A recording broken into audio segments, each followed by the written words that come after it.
दशा। वुमन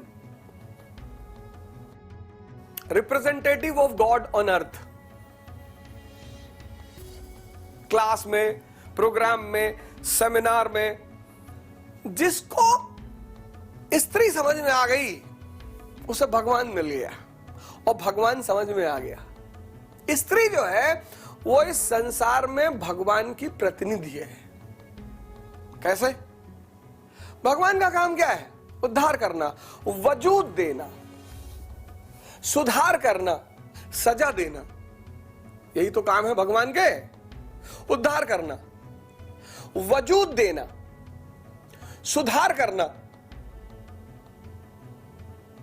और ये सारे काम स्त्री करती है। हम में से बहुत सारे लोग छोटे थे, माता जी खाना लेकर आती थीं, पता लगा लौकी की सब्जी देखी, थाली ही फेंक दी उठा के कि डेली डेली लौकी लेकर आते, हम नहीं खाएंगे। अब मां बेचारी कही अच्छा बेटा कोई बात नहीं, क्या खाओगे बताओ। और 12:30 बजे रात में वो महिला फिर से कुछ बनाती है हमारे लिए, और ये क्रम चलता है 26-27 साल तक, 28 साल तक। ये 27-28 साल तक ये क्रम चलता है। अब 28 साल में विवाह हुआ, 28 साल की आदत थाली फेंकने की। शादी हुई और बीवी खाना लेकर आई, उसकी भी थाली फेंकी आपने, और बीवी ने पटक के बैठ गई आपके सीने पे कि दिन भर मर के खाना बनाए, खाना फेंक रहे हो। तो दो औरतें हर पुरुष के जीवन में हैं। एक मां इतना प्रेम देती है, इतना कि व्यक्ति बर्बाद हो जाता है, और एक बीवी, उसका काम ही है सुधारने का, सिविलाइजिंग मिशन। औरत का काम है सिविलाइज करना। आप देखिए रेस्टोरेंट वगैरह में अगर कोई लड़का अकेले डोसा खा रहा है, हाथ से खाएगा, हाथ से तोड़ के लगा के खा लिया। लेकिन स्त्री अगर साथ में है, लड़की अगर साथ में है, फोर्क, नाइफ, स्पून, कभी कभी बताना पड़ता है कि भैया वो नाइफ गलत हाथ में पकड़े हो, ऐसे। स्त्री भगवान की प्रतिनिधि। बड़े लोग परेशान रहते हैं पत्नियों से, भैया हमको हमारी बीवी बहुत परेशान करती। बड़ी आश्चर्य की बात है, मां के रूप में स्त्री ने कभी परेशान नहीं किया, बहन के रूप में स्त्री ने कभी परेशान नहीं किया, बाकी किसी भी रिश्ते में स्त्री ने कभी परेशान नहीं किया। पत्नी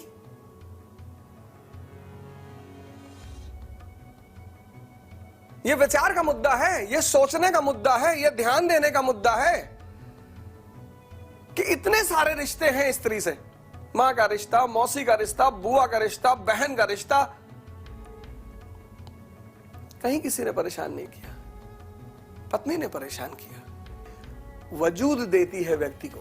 विवाह के बाद आपका समाज में सम्मान होता है, एक वजूद पैदा होता है। विवाहित व्यक्ति है, मकान किराए पे मिलता है, आपको लोन मिल सकता है, आप वजूद, परिवार बनाती है, आइडेंटिटी देती है, बच्चे पैदा करती, ये सब तो भगवान के काम है। स्त्री यानी भगवान, और मैं मानता हूं भगवान का धरती पर प्रतिनिधि तुलसीदास जी।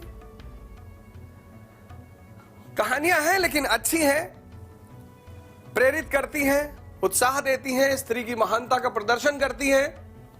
ऐसा कहा जाता है कि तुलसीदास जी संत हुए ही अपनी पत्नी रत्नावली की वजह से, कि विवाह के बाद पत्नी उनकी घर चली गई, और जब घर चली गई तो रात में उनको शाम को पत्नी की याद आई, और रात में निकले वो पत्नी के घर जाने के लिए। अब रात में कहां नाव चलेगी, तो लाश पे बैठ के निकल गए। पत्नी घर पहुंचे, अब सीधे दरवाजे से जा नहीं सकते थे, पीछे से एंट्री करने की कोशिश की, सांप पकड़ के चढ़ गए ऊपर। ऊपर पहुंचे, पत्नी ने देखा, बस एक बात कही, बोले पंडित जी इतनी लगन अगर प्रभु में लगा दोगे तो भगवान हो जाओगे।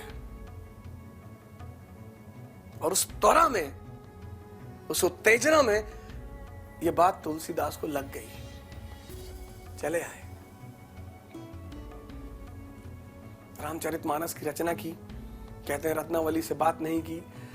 कहानी यह भी है कि जब उनकी रामचरितमानस पूरी हुई तो गंगा जी बढ़ गई, पूरी रामचरितमानस ही बह गई। तुलसीदास असहाय हो गए, रोने लगे। तब उनकी श्रीमती जी ने कहा कि आप चिंता ना करें, आप बोल बोल के लिखते थे, पीछे मैं भी लिखती थी, तो दूसरी कॉपी मेरे पास है। तो तुलसीदास को अपनी गलती का एहसास हुआ।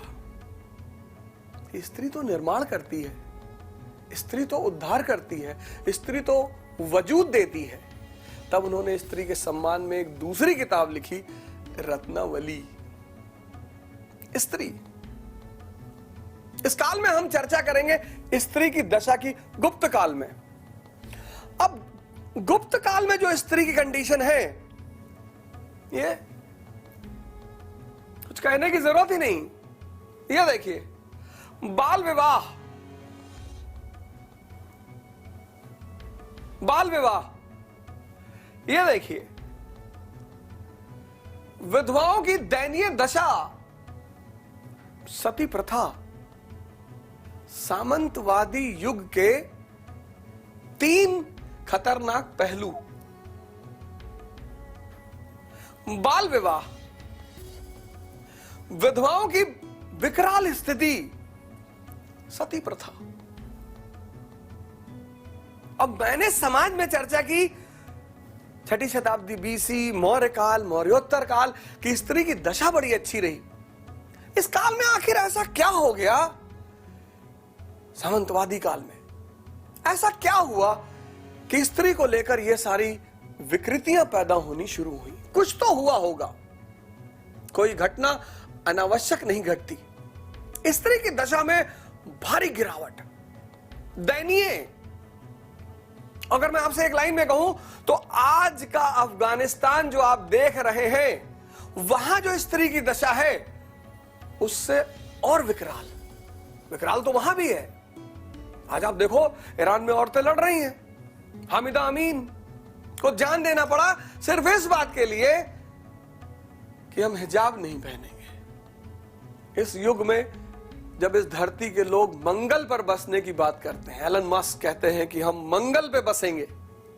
इस युग में जब लोग चंद्रमा पर घूमने जाने का प्लान बना रहे हैं कि अब मून टूरिज्म होगा, आप चांद पर घूमने जाएंगे, उस युग में एक देश में स्त्री हिजाब के खिलाफ आंदोलन करके अपनी जान देती है।